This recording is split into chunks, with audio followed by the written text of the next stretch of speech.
오늘 슈루파라에서 제가 얻은 가장 큰 정보는 호동군이 하루 5끼를 먹는다는 것입니다. 진짜 소중한 정보야.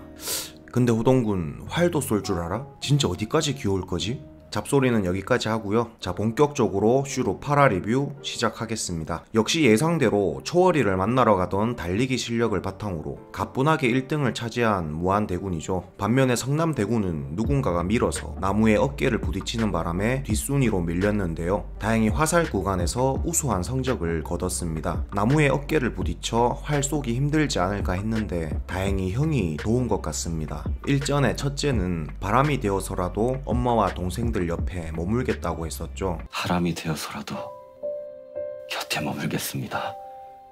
오늘 세차게 불어대는 바람 덕분에 다른 왕자들은 관역에 명중시키지 못했지만 일전에 세자에게 바람을 이용해서 활을 쏘는 방법을 배운 성남대군은 이 세찬 바람을 이용해 정확히 관역에 화살을 꽂았습니다. 먼저 떠난 세자가 정말 바람이 되어 동생 곁을 지켜주는 것 같은 장면이었습니다. 뭔가 눈물이 핑 도는 전개였네요. 오늘 활을 알려줬던 세자의 모습 이외에도 성남대군은 이미 왕세자였던 형에게 왕의 교육을 받았다고 말했습니다. 학문도 무예도 형님께 다 배웠습니다.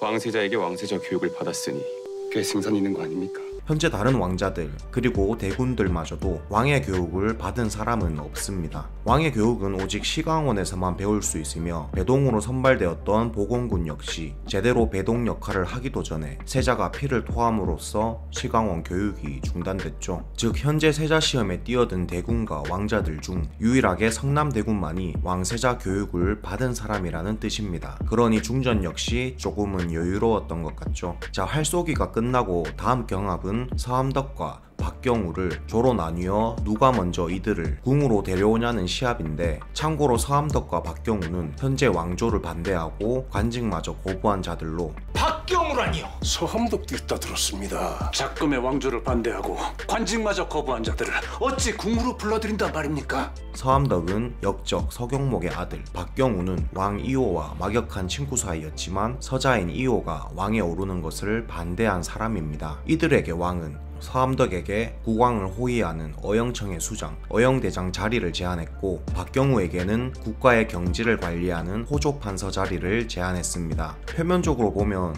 왕이 미친 짓을 벌인 것이죠. 허나 우리는 왜 이호가 현재의 태평성대를 이끌어냈는지 여기서 알 수 있었습니다. 분명 자신의 왕조를 거부하고 세상을 등돌린 역적과도 같은 자들인데 이호는 모든 걸 다 떠나서 국력을 키울 재능으로만 사람을 본 것이죠. 이호는 왕이 되고 나서 가장 힘든 게 인재를 뽑는 것이라고 했습니다. 비록 자신과는 맞지 않아 관직을 거부한 한때 중마고우였던 박경우와 역적의 아들 서암덕이지만 이는 자신을 반대했을 뿐 다음을 이을 왕세자에게는 아직 인재를 얻을 기회가 있어야 하니까요. 때문에 이호가 생각했을 때 다음 왕에게 큰 도움을 줄 인재 2명을 뽑아 직접 궁으로 모셔오라는 경합을 붙인 것 같습니다. 현재 왕조를 반대했던 사람을 가마에 태워 궁으로 데려오는 사람은 인재를 설득시킬 수 있는 인복이 있는 사람이니 세자가 되어 마땅한 자격을 갖춘 것이죠. 자, 우리의 성남대군은 서암덕과 박경우 중 박경우를 모셔오라는 어명을 받게 되었고, 경쟁할 상대는 바로 보건군이죠. 성남대군과 보건군은 정말 반대되는 성격을 가진 사람입니다.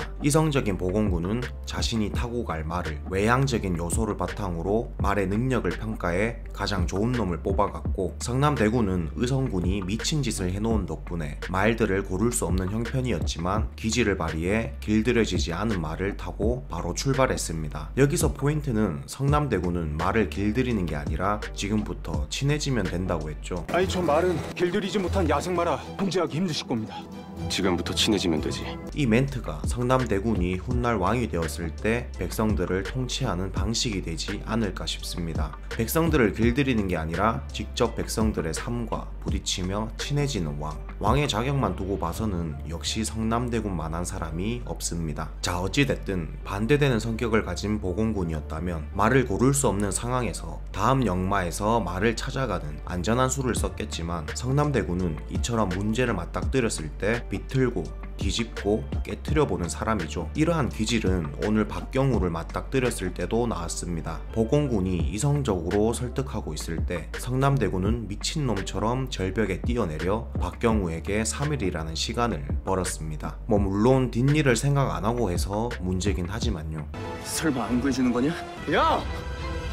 야! 밤이 되고 보건군은 성남대군에게 무슨 계획이냐고 물었죠. 그러자 성남대군은 계획? 그딴 거 없는데. 어차피 우리한테 3일밖에 없어. 그 전에 뭐든 해봐야지. 네, 성남대군은 일전에 왕이 말했던 세자가 가지지 못한 것들을 가진 사람입니다. 세자는 학문은 뛰어나지만 너무 올곧기만 하다.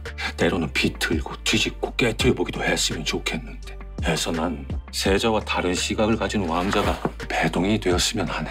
세자는 보건군과 성격이 많이 닮아 있었죠. 성격이 하나도 안 맞는 것 같은 성남대군과 보건군의 조합이 예전부터 왕이 원했던 세자와 배동의 조합입니다. 지금은 서로 왕세자가 되고자 티격태격 싸우고 있지만 성남대군이 세자가 되고 성남대군의 부족한 부분을 보건군이 채워주는 배동이 되는 게 훗날 태평성대를 이끌 최고의 조합이 아닐까 싶네요. 자, 그렇다면 현재 주어진 어명 박경우를 어떻게 설득시켜 궁에 데려갈 수 있을까요? 우선 우리는 박경우에 대해서 알아야겠습니다. 개인적으로 저는 박경우가 조선시대 실제 인물을 베이스로 만들어진 인물 같은데요. 박경우는 첫 장면에서 나뭇가지를 이용해 산수 공부를 시키고 있었죠. 그런데 실제 조선시대에도 나뭇가지를 이용해 산수를 푼 천재 수학자가 있었습니다. 바로 수학자 홍정학. 조선시대 천재 수학자로 불린 홍정하는 산가지를 이용해 지금의 계산기처럼 사용했으며 조선만의 방정식을 확립하였고 조선의 세금을 계산, 곡식의 수확량까지 예측했다고 합니다. 작가님이 박경우 첫 등장 장면에 나뭇가지를 이용해 산수를 하는 모습을 보여준 것도 이 사람의 베이스가 수학자 홍정하라는 것을 보여주기 위한 것이 아닐까 싶네요. 그렇기 때문에 왕 이호 역시 박경우에게 호조판서의 자리를 맡긴 것이죠. 호조판서는 현재 시대의 기획재정부 장관 같은 것입니다. 나라의 전반적인 경제를 담당하는 직급이기에 굉장히 똑똑한 인재가 필요한 곳이죠. 만약 성남대군이 박경우를 자신이 생각하는 올바른 군주론을 펼쳐 설득을 시킨다면 후에 왕이 될 성남대군에게 박경우라는 호조판서는 날개와도 다름없을 것입니다. 숫자 계산, 산술이 뛰어난 인재가 그 자리에 있으면 아무래도 부정부패는 줄어들 수밖에 없겠죠. 아마 박경우가 막역한 친구 사이였던 이호가 왕에 오르는 것을 반대했던 이유 역시 이 때문이 아닐까 싶습니다. 사람들은 단지 박경우가 현재 왕이 서자 출신이기에 왕에 오르는 걸 반대했다고 알고 있으나 아마 똑똑한 박경우는 서자 출신이 왕에 오르고 난 후의 일을 더 걱정한 것이겠죠. 적통이 아닌 신하들이 뽑은 왕인 이호는 아무래도 신하들에게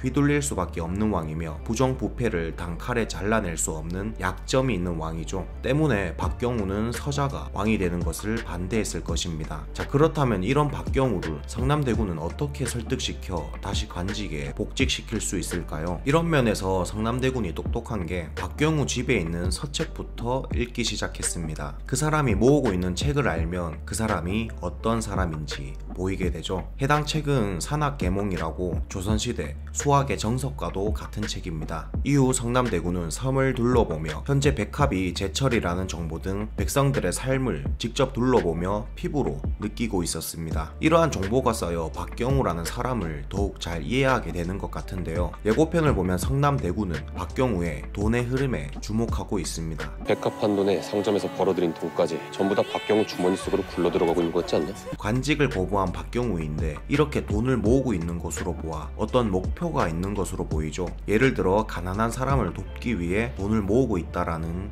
그런 목표 말이죠. 이러한 박경우의 뜻을 성남대군이 알아채고 자신이 왕이 되면 그러한 세상을 같이 만들 것을 약속하는 방향은 어떨까 싶습니다. 그렇게 되면 성남대군과 보건군의 교지 중 성남대군의 교지를 선택하겠죠.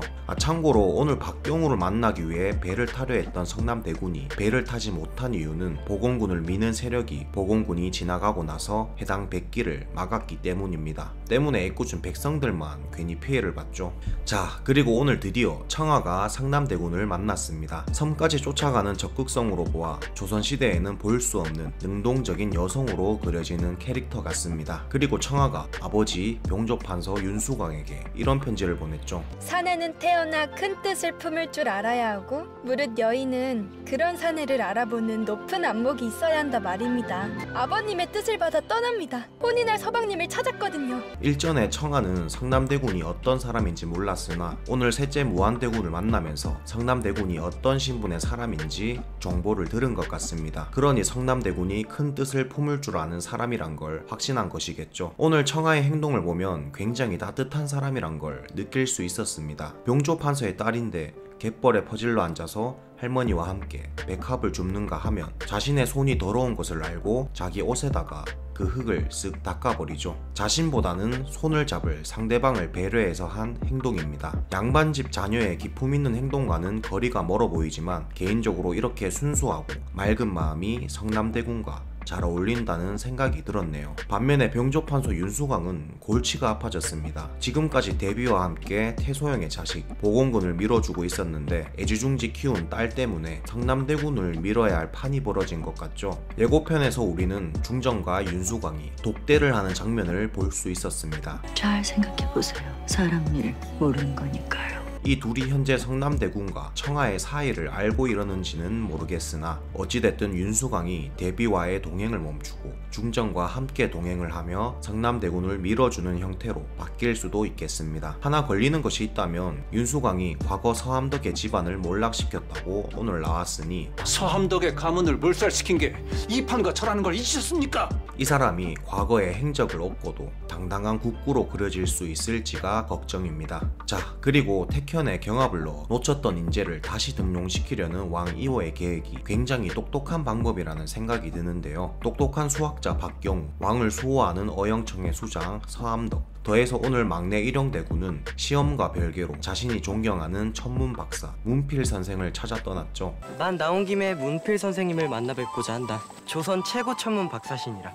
천문 박사라고 하니 자연스럽게 떠오르는 사람이 과학자이자 발명가인 장영실이 떠오릅니다. 만약 일영대군이 문필 선생을 데려오거나 혹은 문필 선생의 제자가 된다면 차후의 왕세자가 되어 왕에 오를 사람은 경제에 능통한 박경우, 왕권을 강화시켜줄 군사력, 서함덕에 더해 과학과 발명 기술까지, 즉 경제, 과학, 군사력에 막강한 인재들을 얻을 수 있습니다. 우리의 바람대로 성남대군이 왕세자가 되어 왕위에 오른다면 훌륭한 신하들과 힘을 합쳐 지금의 태평성대보다 더 뛰어난 나라를 만들 수 있을 것 같다는 확신이 드는 조합입니다. 끝으로 귀여운 TMI가 있는데요. 막내 일영대군과 호동군은 다른 왕자들과 달리 오늘 당나귀를 타고 다녔습니다. 정말 귀엽죠? 다리가 짧아서 말은 안 되나봐요. 이상 슈로파라 리뷰는 여기까지고요. 오늘 다 다루지 못한 복선들은 다음 영상으로 찾아뵙겠습니다. 아마 무한대군과 관련된 얘기가 되지 않을까 싶네요. 그럼 저는 다음 영상에서 찾아뵙겠습니다. 오늘 저의 영상이 드라마 시청에 도움이 됐다면 구독과 좋아요, 달포시 부탁드립니다.